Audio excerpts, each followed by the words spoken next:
So you reach to the people who know you. You get actually more conversion out of those people because of the goodwill that you're sharing.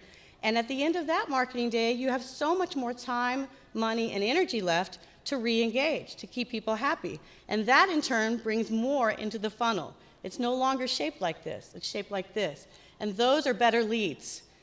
A repeat customer spends on average 67% more than a new customer. Is that true in your businesses? It should be. It should be. And if it's not, go back and look at your customer experience and your engagement. Because a repeat customer is not asking, who are you? What are your products? What are your services? A repeat engagement is, I already know you and like you. What else can you do for me? What else can we do together? Who else can I bring into the fold of your business or your community? That is growth that is authentic, it's real, it's organic, and it grows your business much faster than anything you can do in reaching the prospects. Much faster. And it's much easier to track. So it's called Flip the Funnel. Retention is the new acquisition. That's a quote from Joe Jaffe, and you can follow him at Jaffe Juice on Twitter. Remember, if you get the slides, you won't have to write that down. So the relationships of people have very little to do with what tools you're using. This cycle up here represents the relationships of people doing business together. This was the same 20 years ago, 30 years ago, 40 years ago. It will be the same in 20 years, in 30 years, in 40 years. This cycle does not care if you use Twitter. So the two of you that raised your hand that you hate Twitter, you can still grow your business. Surprise. This says acquire, connect, engage, and grow. I did not write this slide. If I had written it, it would say you meet, you talk, you do business, you do more business. Or in the sense of a pure community that has nothing to do with revenue, you meet, you talk, you engage, you continue to engage, and you bring others along. So acquire, connect, engage, and grow is about the human relationship cycle. It is not about whether you're using Facebook or Twitter. That said, tools can help you move these relationships faster and still in an authentic way, but in a one-to-many way, meaning one person can manage multiple relationships using one-to-many tools, usually using the internet and inexpensive, easy-to-use tools. If you can order a book on Amazon, you can do Facebook for your business, or you can do Twitter. It's a matter of taking what you already know as a business person and using tools to amplify it. That's all it is. So look at these 5 buckets. These 5 buckets represent everyone you will do business with or bring into your community, everyone. There are your raving fans. You know who they are. They always walk in this mood. They're always happy to see you, saying thank you, bringing their friends. You know who they are. If I had made this slide myself, that bucket would be littler because there's never enough of those people. But as I'm describing them, these are the people that you eventually start to refer to as your friend, not your customer or your client. So if you're out socially with them or you're in a Starbucks having a meeting and someone else that you know comes up, you don't initially say, this is my client. You say, this is my friend, or this is John, or this is Jean. You introduce them as a person because they have become a person to you, not a number in a database, right? You know who these people are. You're probably picturing 1 or 2 of them right now, and you're wishing you had 3 or 4 or 10 or 20 or 30. This is your fastest access to growth.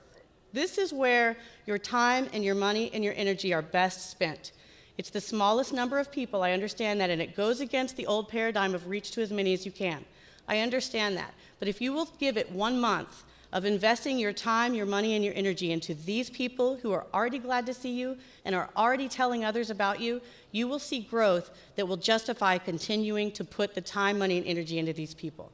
And it moves across the bucket spectrum, we'll call it that today, as customers or members, if it's just a pure community. These are people that are already in the business cycle with you. They know you, you've met, you've talked, you've done business, you're doing more business. They may not be in this mood all the time, right? They don't have to always love you, but they're definitely in a relationship with you. Prospects, in this slide with the bucket spectrum, prospects are not strangers. Prospects are people that are on your dance card and they know it, right? You've identified them, you've met, you've talked, you're about to do business, you both know it. You're in that stage of just before you go out on your first date. Suspects, these are people that are on your dance card, you don't know if they know it yet. You're working it, you've met, you've talked, you're hoping you're gonna do business, okay? And then there's this guy, not interested. Look at his face, and you will see that he is not interested. He doesn't care. He's the guy, when you buy that Super Bowl commercial, that sees it as your commercial and gets up to go get a beer, right? He was waiting, he's open, oh, that's the message I don't care about, and he leaves. He is a waste of your time, your money, and your energy.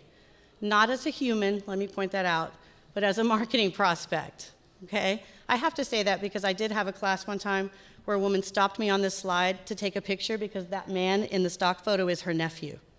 Strange. Which is at the point that I added the line, he is, not as a person. He's still worth your time, money, and energy, Aunt Judy. But he is a waste of your time, money, and energy in the sense of the Super Bowl commercial, right? He doesn't care. His mind is closed to your message. His wallet is definitely closed to your message. He's not going to share you on Facebook. He's not going to like you. He's not going to friend you. He's not interested. And because of that, he is proof that what you need to focus on is the other end. Because let's talk about Facebook. What if this woman at the other end is really his Aunt Judy? What if that is his Aunt Judy, and you've done business with Aunt Judy, she's always in this mood, and she's always sharing your stuff on Facebook, and he loves his Aunt Judy. He loves her. She used to take care of him when he was little, she took him to Mexico, whatever. For whatever reason, he loves Aunt Judy. She has a lot of social currency, a lot for you, and she could pull him into another bucket for you. Anyone in those other buckets can pull someone into another bucket for you. She may post on Facebook, he sees it so often, he starts to notice, he sees a cute picture of her with you, he likes it, he's now on board, he's at least more open. You were not going to reach him with your marketing, you weren't. But now he's more open, and you have expanded the business, and he's more open in a way that actually matters to him. It matters because Aunt Judy matters to him. This is what I mean by authentic, genuine, and this is why you have an advantage over big business in social media. BestBuy.com can't pull that off. BestBuy.com, well, they might. I shouldn't say that because they may see this and then suddenly pull something like that off. But you have a better opportunity to pull that off, to pay attention, and to get people to connect other people for you. So look at this. This is the same cycle I just showed you: acquire, connect, engage, and grow. And I told you that if I had written it, it would say you meet, you talk, you do business, you do more business. Or you engage and you re-engage. You bring them back and they bring others with them, right? So same cycle. So where do the tools fall? Email marketing, so your newsletter, promotions, event invitations, the most intimate contact you have with people on your list, by the way, where people actually open the message, it's specifically to them. You can mail merge, dear first name, how are things at company name, last time I saw you at event name, we discussed your kids' names, hoping you can come to this event. Very personal. Someone giving you their email address is close to the same thing as them giving you their cell phone number, right? It matters that you nurture that you take care of that. None of us want spam, and that's why it's on this side of the circle, because it's for people who know you and will respond to you because they respect you and want to hear from you. Permission-based marketing is what all this is about. This is permission-based marketing, and permission comes in two forms. You have explicit permission, so do you want to be on my list? Yes, I do. We all know what happens there. That can happen on your website, it can happen verbally. You can walk up to me and ask me if I want your newsletter, and I will smile nicely and say, yes, I do, and we'll leave, and I won't be surprised that I got your newsletter. But there is another area that is gray area, that is implied permission, and that is, will they recognize you immediately? Immediately upon getting the email. Will they know who it's from and recognize you? If you can say yes to that, go to the next question. Do they reasonably expect to get an email from you?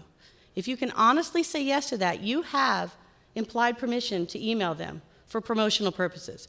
Now you can email any one person for any reason that you want, and that's not spam, right? You can take one person's email address and send them an email, and you're not necessarily spamming them. But the spam law says that that decision is on the recipient's side. They can still mark you as spam, even if you haven't mass emailed and spammed them, right? So the onus is on the sender to make sure that the recipient recognizes you and reasonably expects to get an email from you. So if I've bought something from you in the last month, or maybe I've joined your community in the last month, it makes sense to me that I'm going to hear from you. And that's absolutely fine, gray area, but please take care of it. Because if, as a collective, if we abuse that ability, then that gray area is going to go away. So we need to make sure that we're really sending to people that actually want to hear from us. The other side of the circle is about social media. Twitter, Facebook, LinkedIn, Yelp, and by the way, BestBuy.com is social media. Any place where you can leave a comment yourself, that's social media, because you are engaging in the conversation and you are informing the decisions of others. If I go on BestBuy.com and I leave a comment about a TV that I bought, and you go on BestBuy.com and look at it, regardless of where you live in the country, regardless of which TV you're planning to buy, if you read my comment and it informs your decision in any way about what you will buy or purchase or not purchase, we have now participated in social media, and neither of us went on Facebook to do it, right? It's about giving and taking ideas and influence, your sphere of influence. So social media activities, so when you post on Facebook for your business or your community, when you tweet on Twitter, when you put something out to a group on LinkedIn, those are all for the people that know you, but you're also reaching to the people on their list. You're reaching to strangers who may end up seeing it because they're looking at their friend's profile, they see you, they click on you, now they're reading your information. So this is low-cost prospecting, right? But the reason the two arrows are going the same way is one begets the other. They both feed each other. You can send your email newsletter out, and you can allow people to share it on Facebook with just adding a share bar. It's easy. And when you add the share bar and I get your newsletter and I share it on Facebook, then all of my followers and friends can see it. And I may tweet it, I may share it on LinkedIn, I may put it on Yelp or YouTube. You don't know what I'm going to do with it. But if I share it, that's good for you, as long as my experience with you is good.